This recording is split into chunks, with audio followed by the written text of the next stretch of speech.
Bienvenue dans cette deuxième vidéo consacrée aux formules essentielles du calcul de structure. Je vais vous présenter de nouvelles formules utiles pour les tâches quotidiennes d'un ingénieur structure et d'un étudiant. Si vous ne l'avez pas déjà regardé, la première vidéo est disponible sur notre chaîne YouTube et notre site web. Nos premières formules ne sont pas des formules au sens traditionnel, mais plutôt des outils. Voyons d'abord pour le calcul rapide d'éléments comprimés en béton sans armature. On peut en effet estimer la résistance en compression d'un composant sans armature en nous basant sur la classe du béton et sur la section. Cette classe est composée de lettres suivies de deux chiffres. Les lettres correspondent au type de béton et les chiffres à sa résistance caractéristique à la compression. Cette résistance a été déterminée en laboratoire par des essais à l'aide d'un cylindre et d'un cube.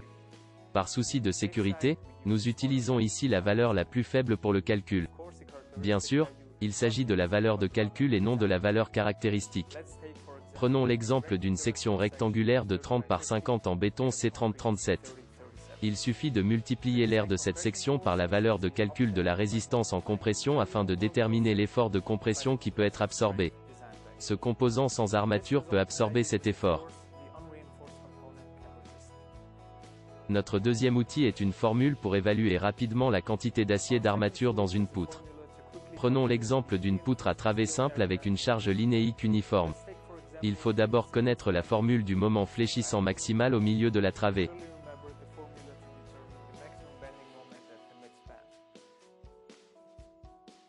Nous divisons le moment par 0,9 fois la hauteur utile pour trouver l'effort de traction résultant approximatif. Il est très important de noter que le béton a une résistance à la traction très faible. Il est plus prudent de ne pas la considérer dans le calcul initial. La totalité de l'effort de traction doit donc être absorbée par l'armature. Bien entendu, il existe aussi une désignation pour l'acier. La première lettre correspond à l'acier d'armature, le nombre à la limite d'élasticité caractéristique et la seconde lettre à la classe de ductilité. Il existe des aciers d'armature à ductilité normale, à haute ductilité ou encore à très haute ductilité. Pour connaître la quantité d'acier d'armature, il faut diviser l'effort de traction agissant par la valeur de calcul de la limite d'élasticité.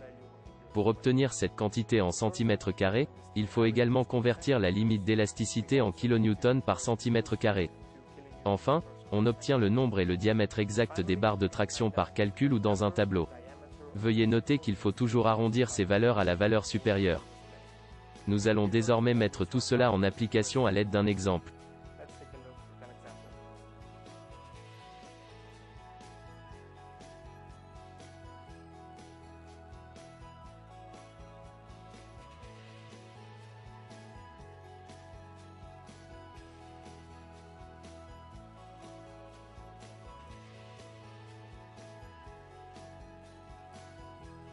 Notre troisième formule sert à calculer le centre de gravité.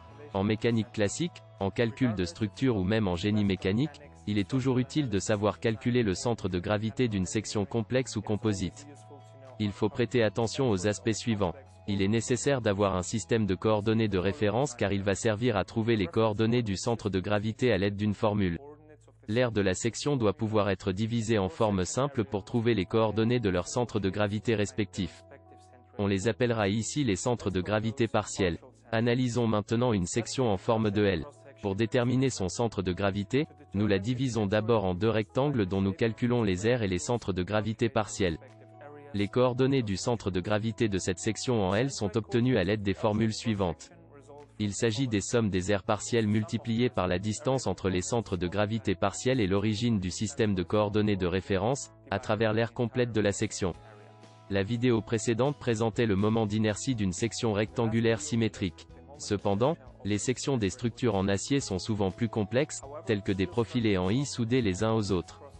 C'est le moment d'inertie de l'aire du rectangle dans lequel notre section en I s'insère qui est en fait déterminé. Puis le moment d'inertie de l'aire des ouvertures est simplement soustrait. Le même principe s'applique à l'axe Z.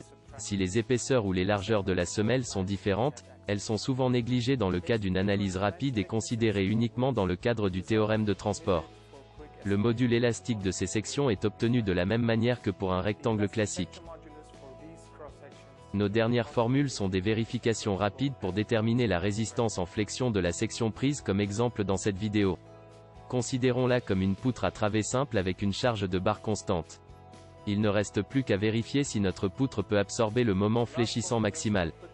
Selon la théorie de l'élasticité, il faut d'abord calculer le moment d'inertie et le module de section élastique autour de l'axe Y.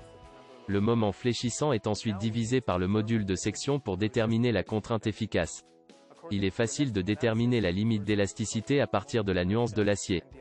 Par exemple, la limite d'élasticité caractéristique de l'acier S235 est de 23,5 kN par cm². Il faut augmenter cette valeur par le coefficient de sécurité partiel correspondant pour obtenir la valeur de calcul. Dans le cas traité dans cette vidéo, la valeur est de 1,0, car il n'y a pas d'échec de stabilité. Si la contrainte appliquée est inférieure à la limite d'élasticité de l'acier considéré, la vérification est concluante. J'en profite pour vous faire remarquer que les contraintes les plus importantes s'appliquent sur les bords de la section. La vérification élastique est un peu plus rapide. Afin de déterminer le moment fléchissant élastique maximal que la poutre peut absorber, il faut multiplier le module de section élastique par la limite d'élasticité. La vérification est satisfaisante si le moment fléchissant efficace est inférieur au moment fléchissant élastique maximal. Vous pouvez voir ici que ces deux vérifications produisent des résultats identiques. Pour conclure, voyons la vérification élastoplastique. Pour ce faire, nous avons besoin du module de section plastique autour de l'axe Y. Il s'agit de la somme des aires partielles de la section multipliée par la distance entre leurs centres de gravité et leurs axes neutres respectifs. Pour déterminer le moment fléchissant plastique maximal de la section, on multiplie le module de section plastique par la limite d'élasticité. Une fois encore, cette valeur doit être supérieure à la valeur efficace pour que la vérification soit concluante.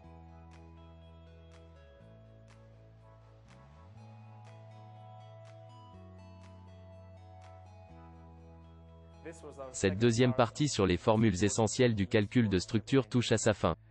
Nous sommes toujours ravis de lire vos idées et vos suggestions, alors n'hésitez pas à nous faire part de votre avis. Nous espérons qu'elle vous a plu. À bientôt.